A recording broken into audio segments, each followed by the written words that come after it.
Hey guys, welcome back to my channel for an all new episode recap of today's Days of Our Lives, July 8th, 2025. So we see Kayla and Javi, right? So Javi is on his next shift working at the fire station and he's just checking in with Kayla about, I guess some patients because it's still 4th of July weekend and people always are acting up crazy on 4th of July. They're always in some medical emergencies and all of that. So they're just really discussing that. So that was really more to it, nothing more. She was talking to him about the budget cut and, detesting what EJ is doing with the new hospital changes and everything. So that was really it with them. So while that is happening, Javi did tell Kayla about the baby and how he's adjusting and how they're adjusting to having him in their lives, and it's going well, according to Javi. But when we look at the Hernandez household, Leo is going through it as like a first time parent would. And, he's trying to calm down the baby. The baby's just fussy and crying a lot. He doesn't know what to do. And Gabby is, suggesting, maybe swaddling the baby, maybe doing something else with the baby because, she remembers how Ari was as a baby and that she used to be colicky as well. So, the baby's still fussy and, they can't seem to quiet him down. So Leo is saying, maybe something is wrong with him. So let me go to the hospital with him, right? So Gabby and Ari are talking about how Leo has become so protective and selfless, and they would never imagine that he would be such, a caring, loving person or even a great parental figure to the baby. She just doesn't see what Javi sees in him, and Gabby saying the same thing. She tried to break them up, but it seems as if they just want to be together and all of that. So, anyways, you know, she can definitely relate to Leo, being a first time parent and how she was young. And, Ari is wondering, if the mom's all right and how and why she would give up the baby for adoption.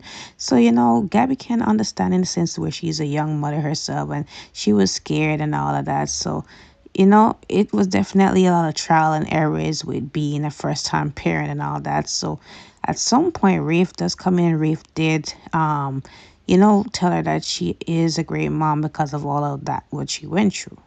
So Leo ended up taking baby Tesaro to the hospital and just asking Kayla to check in on him because, he doesn't know what's going on and why the baby is fussing that much. So she looked over him and, she evaluated him and turns out that he's completely fine. He's just having a reaction to the feeding that Leo is giving him. And Leo is just worried because, he didn't know if it was feeding him too much or feeding him too less. So she said, it's probably something in the formula. So she was looking for some samples to give him some hypoallergenic formula samples because, you know, it's very expensive to get. So she was looking for it, but turns out that with the new budget in place, they can't give out any more samples. So she's saying, EJ strikes again. And, Leah said, turns out that you're not really a fan of what he's doing here. So she said, not really. So anyways, he said, I guess he was talking about the newspaper articles and all of that, and with the shooting and everything. Then, Javi comes over. Javi's asking what's going on. Is the baby okay? So they explain to him what's going on. And, she wishes them both the best and that they're doing a great job taking care of the baby. And, hopefully they enjoy their time with him. So it wasn't much to this scene with Stephanie and Alex more than they're celebrating the 4th of July fireworks, and they're talking more about the novel and she being horrified that Kate found out that she was the author behind the novel, and she's just worried about how her family or if any one of her family members should find out that she wrote this erotic novel, and she's just horrified. And I'm just really over it because at this point, like, Stephanie, get yourself together. You're an adult, right? It shouldn't matter what they feel about what you write. Like, you're a grown woman, right? So they're thinking about pet names that they can use to, hide her true identity. She talks about how some of the stuff that she wrote was autobiographical because they were talking about Kate and her uncle Jack at some point, how he just, stole stole Kate's work and everything and try to profit off of it and all of that. And they talk about them getting close together because they were playing a never have I ever game, and then Alex blurted out that he loves Stephanie and she's the only one that has made him feel the way he feels, and that he's committed to a real relationship. He used to be a playboy. She's the one that really let him settle down, and she also feels the same way, that she loves him as well, right? So it wasn't really much to it. That was really it with them. So Gwen is back in town and she has Julie's necklace. And, at first, Julie is appreciative that, she came all the way to, deliver a necklace. And Gwen is like, not so fast. Like, I paid for this with the fortune that I got from the Von Leuschners, and I'm the proud owner of the necklace. Like, I didn't know it was stolen at first. I probably read something in the article or in the newspaper that I sold part of my rights to Chad, which is going down the hill. So Gwen has to be her usual snarky self as usual, always have little clapbacks. So she's saying that she paid for it through a broker who had it from Melinda Trask and all of that. So, she's not going to give it up anytime soon, right? And she did it just because she wanted to be petty because of how the Horton family treated her from the beginning. And she doesn't want to give it up at any time soon, right? So, Julie was trying to offer to pay for it. So, she doesn't want the money. She just is in it for the thrill of it, right? So, anyways, they said, if you're done terrorizing us now, you can go about your business.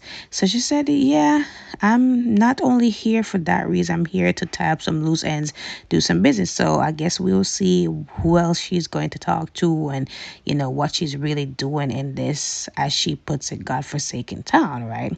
So anyways, Julie's just upset that they couldn't get in it because she talked to Hope, because again, Hope did not tell Julie that Gwen was the one that was going to bring down the necklace. She honestly thought that Gwen was going to, out of the goodness of her heart, give back Julie her necklace in her hand, but she didn't know that, and she apologized, right? So Julie understands that it's not her fault. She's going to get the necklace one way or the other. She was actually, talking to Gwen before she left, and she was saying, don't play around with me. Don't threaten me. I am going to make sure I get the necklace one way or the other. So Gwen is like, are you going to murder me? So she said, oh, try me, right? So she's like, oh, I'm quaking in my boots. It was definitely the most entertaining scene of the episode. So back to Rafe and Gabby and Ari. So Rafe talk about how Gabby is a great mom and how she really worked hard to ensure that Ari had the best life possible. And anyways, he talked about how he heard from Roman that Ari has been spending time with Doug, because he asked her if she had any plans for 4th of July, if she's going to hang out with anybody, any cute boys, because, she said that Holly is with Tay. She don't want to be a third wheel, and Sophia's pregnant. She's probably in delivering baby mode. Girl, if only you knew what Sophia was up to. But anyways, she said she claimed at first that she didn't know who this Doug Williams was. So at some point when he put them two together, she's saying, oh, it was nothing. We just hanged out at the pub, and it wasn't going anywhere. He seems very uninterested and all that. So Gabby put two and two together and noticed that it's the same guy that stole Julie's necklace, and she's thinking he's bad news, and she's like, you need to stay away from him. And Rafe is saying, you need to be careful. He has a lot of run-ins and all of that, and Gabby's saying he's a bit older. So she's saying, I don't need a stalker. I don't need somebody to be watching over me. I'm 18. I'm grown and all that. So they're saying like, you're grown, but at the same time, we're always going to be worried about you. We always want to protect you, right? So at some point, she forgives her uncle. She doesn't say anything about forgiving her mom. So she said that she's going to still see what Holly and Tate are up to. And, Gabby saying, don't stay out too late. So she doesn't answer her on that. But again, Ari's always being that little brat that she was once she entered Salem. She's at the pub and she's texting Holly to say, hey, if they ever ask, just say that I was with you the whole time. So we see one of the guys, that I guess one of the loan sharks in the back, waiting to see what's going on to, I guess take a hold of Ari or whatever. I don't know what he's up to. And Kayla comes there, so he had to, reproach back. So she's saying, what are you up to? So she tells her plans, and she said, just be careful. A lot of crazies on 4th of July, right? So I don't know if she's trying to meet up with Doug, but girl, cut your losses with Doug. So Leo and Javi get to talking at the square, and they're just talking about you know, how they bonded with the baby in just a little short time. Leo is even talking about how when Javi first introduced the baby to him, he was just ready for him to be out in no time, but he gotten close to him. And, Javi said that, look, you're great with him. You have a wonderful heart, and people will understand that you're very caring and that you have the right intentions, right? So some people don't believe that because Gwen overhears a conversation and she said, if only. So Leo is surprised to see her back in town. And she's like, hello, Matty. So Javi doesn't know that whole background story on Leo's actual name. So he's like, I fill you in later on that. I used to go by that name. So anyways, he said he's surprised to see her back in town. And, last time he spoke to her, she told him to go to hell or screw himself. So she said that still remains. So he's like, what are you still doing in town? Do you miss me? Do you miss my charm, my humor? So she's like, I definitely could care less about these two. I'm here to do my own business and all of that. And, my world doesn't revolve around you and all of that. So, anyway, she's surprised to see that he's domesticated, settled down, happy with a new partner and all of that. So, anyways, he noticed that she has on Julie's necklace, and she said it's mine now and I can do whatever I want with it as I please, right? So I don't know if these two will be back together as friends because they definitely did have a great friendly chemistry.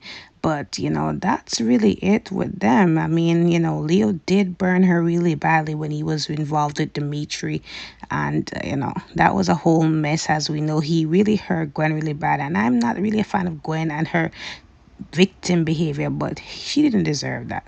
But anyways, that is it, guys, for today's episode. Don't forget to like, follow, and subscribe to my channel. Comment below your thoughts on today's episode. I will see you guys tomorrow.